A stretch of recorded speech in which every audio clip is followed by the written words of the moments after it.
মদিনাতুল মুনাওয়ারায় মদিনার তিনজন বন্ধু যুবক, মদিনার তিনজন যুবক রওনা দিয়েছে, এক জায়গায় রওনা দিয়েছেন, যাচ্ছেন। তিনজন বন্ধু যেতে যেতে রাস্তার মাঝখানে বিশাল একটা ঝড় আসলেন।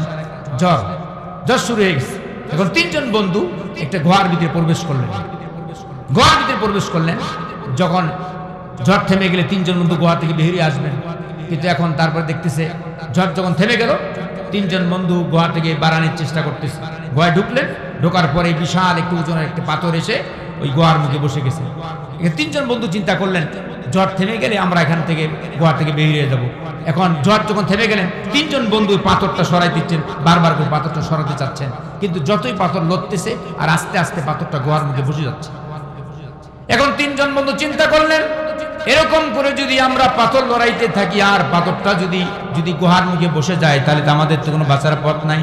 তিনজন বন্ধু গুহার ভিতরে বসে, তিনজন বন্ধু গুহার ভিতরে চিৎকার করতেছে, বাঁচাও বাঁচাও বাঁচাও, চিৎকার করতেছে, কান্নাকাটি করতেছে।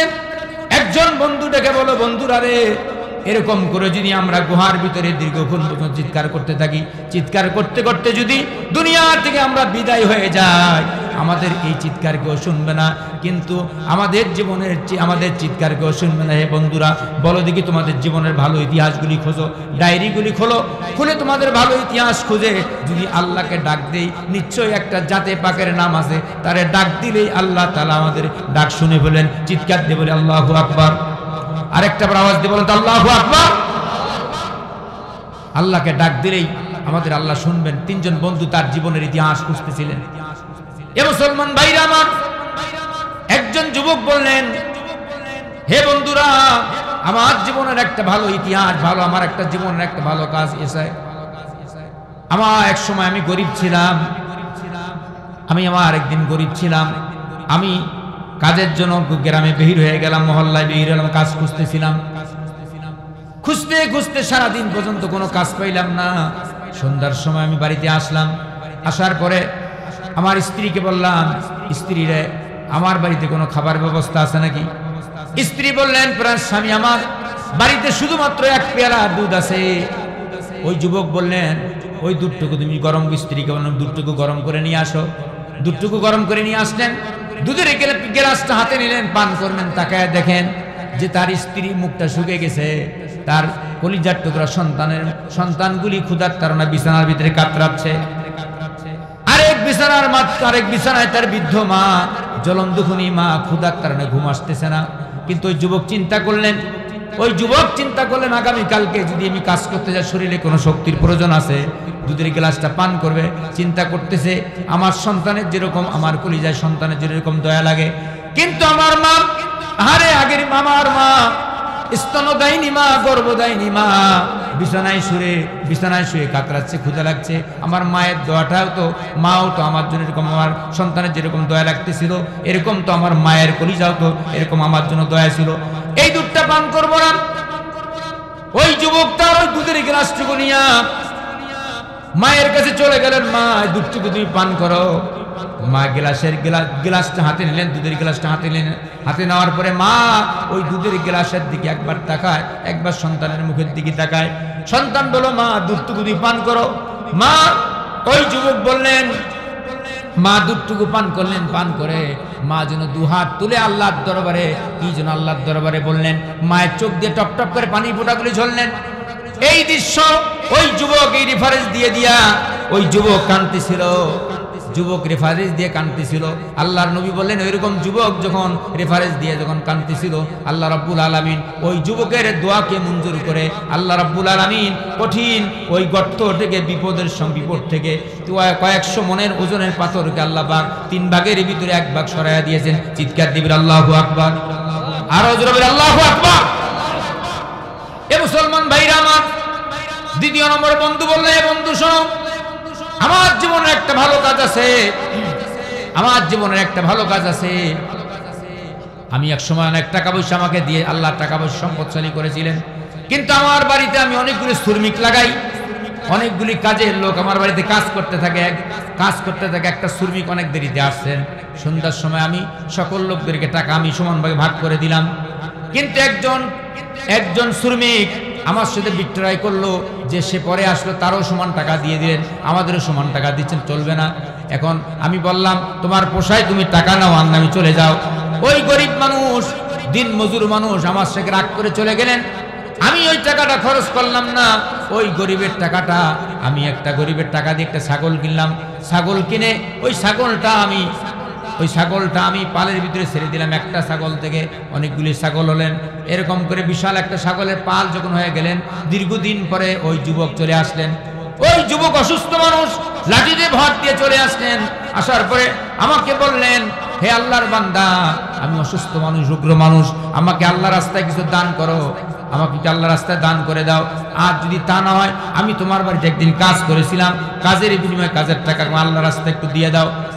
2 নম্বর যুবক বললেন, আমার কাছে যখন আল্লাহর রাস্তায় চাইলেন, আমার কলিজায় বড় ভয় এসে গেল। ওই যুবকের টাকাটা আমি বললাম, হে যুবক, এই তুমি আজকে আল্লাহ রাস্তায় যেতে চেয়েছো, যাও, ওই আমার বাড়ির সামনে বড় বকরির পালটা আছে, ওই ছাগলের পালটা নিয়ে চলে যাও। ওই রুগ্ন ব্যক্তি বললেন, গরিব মানুষ বললেন, তুমি কি আমার সাথে মস্কারি করতেছো? যুবক বললেন, না, মস্কারি করতেছি না। হে যুবক, তুমি যে আমার বাড়িতে কাজ করেছিলে, টাকাটা রেখে গেছিলে, ওই টাকার বিনিময়, ওই টাকাটা আমি রেখে দিয়া একটা ছাগল কিনেছি। একটা ছাগলের বিনিময় অনেকগুলি ছাগলের পাল হয়েছে। ওই যুবক, আল্লাহ রাস্তায় চেয়েছো, যাও, আল্লাহ রাস্তায় তোমার পাওনা আমি তোমার হাতে বুঝিয়ে দিলাম। চিৎকার দিবেন আল্লাহু আকবার, আরো জোরে বলেন আল্লাহু আকবার। এ মুসলমান ভাইরা আমার, আল্লাহর নবী বললেন, ওই যুবক বললেন যে যখন ওই যুবকটা, ওই গরিব লোকটা যখন বকরির পাল নিয়ে চলে গেলেন, যাওয়ার পরে কিছু দূর যাওয়ার পরে যুবক আল্লাহ রাস্তায় যেন কি হাত উত্তোলন করে কি যেন আল্লাহর কাছে বললেন, কাঁদলেন। আর যুবক বললেন, রাসূলুল্লাহ, আল্লাহর কাছে ওই যুবক বলেন, আল্লাহ, ওই ভালো কাজটা যে তোমার ভয়ের কারণে করেছি, গরিবের পাওনা গরিবের হাতে বুঝিয়ে দিয়েছি, ওই আমল যদি তোমার দরবারে কবুল হয়ে থাকে, তাহলে আজকে এই বিপদ থেকে, পাহাড়ের গুহা থেকে আমাদেরকে তুমি রক্ষা করো। আল্লাহর নবী জনাবি বিশ্বনবী মুহাম্মদ রাসূলুল্লাহ সাল্লাল্লাহু আলাইহি ওয়াসাল্লাম বলে, এরকম যুবক যখন রেফারেন্স দিয়ে কাঁদতেছিলেন, আল্লাহ রাব্বুল আলামিন ওই যুবকের দোয়াকে মঞ্জুর করে, গুহা কঠিন যুবকের দোয়াকে মঞ্জুর করে আল্লাহ রাব্বুল আলামিন বিশাল ওজনের পাথরকে আল্লাহ রাব্বুল আলামিন 3 ভাগের ভিতরে আল্লাহ রাব্বুল আলামিন 2 ভাগ সরাইয়া দিয়েছেন। চিৎকার দিয়ে আল্লাহু আকবার। আমার ভাইরা, আমার বন্ধুগণ, 3 নম্বর বন্ধু বলে, বন্ধুরা রে, তোমাদের জীবনে তো ভালো কাজ করেছো, কিন্তু আমার জীবনে তো কোনো ভালো কাজ নাই।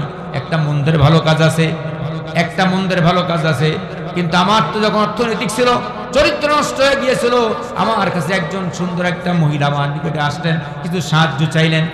আমি বললাম, আমি তো মানুষকে কোনো এমনি সাহায্য করি না। হে মহিলা, তুমি যদি আমার কাছ থেকে সাহায্য নিতে চাও, তাহলে তোমার সাথে আমার এনজয় করা লাগবে, জেনা করতে হবে। কিন্তু এই মহিলা রাজি হয়ে গেলেন টাকার বিনিময়ে। মহিলা, ওই যুবক বললেন, আমি যখন আমার জেনার লিপ্ত হয়ে যাব, মহিলার নিকটে যখন পৌঁছে গেলাম, আমি তাকায় দেখি ওই মহিলার চোখ দিয়ে টপ টপ টপ টপ করে পানির ফোঁটাগুলি ঝরতেছে, পানির ফোঁটাগুলি ঝরতেছে। আমি চিন্তা করলাম, ওই মহিলাকে জিজ্ঞাসা করলাম, এই মেয়ে মহিলা, কি বাবা তুমি কাঁদতেছো কেন? বলে, আমার কলিজায় তো আল্লাহর ভয়। জোরে বলেন, কার ভয়? আরো জোরে বলেন, কার ভয়?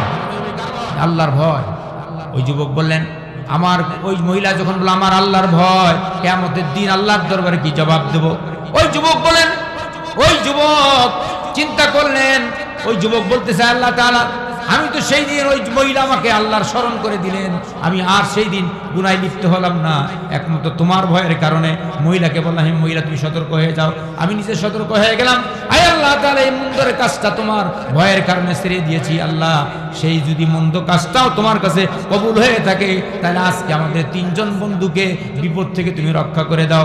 আল্লাহ মুহাম্মদ রাসূলুল্লাহ সাল্লাল্লাহু আলাইহি ওয়াসাল্লাম যখন বললেন, এরকম যুবক, 3 নম্বর যুবক যখন এরকম রেফারেন্স দিয়ে দোয়া করতেছিল, আল্লাহ রাব্বুল আলামিন ওই যুবকের 3 জন যুবকের প্রার্থনা কবুল করে আল্লাহ রাব্বুল আলামিন কঠিন বিপদ থেকে কয়েকশো হাজার মনের পাথরকে সরায় দিয়া 3 জন বন্ধুকে আল্লাহ রক্ষা করলেন। চিৎকার দিয়ে বলি সুবহানাল্লাহ, আরো জোরে বলি সুবহানাল্লাহ।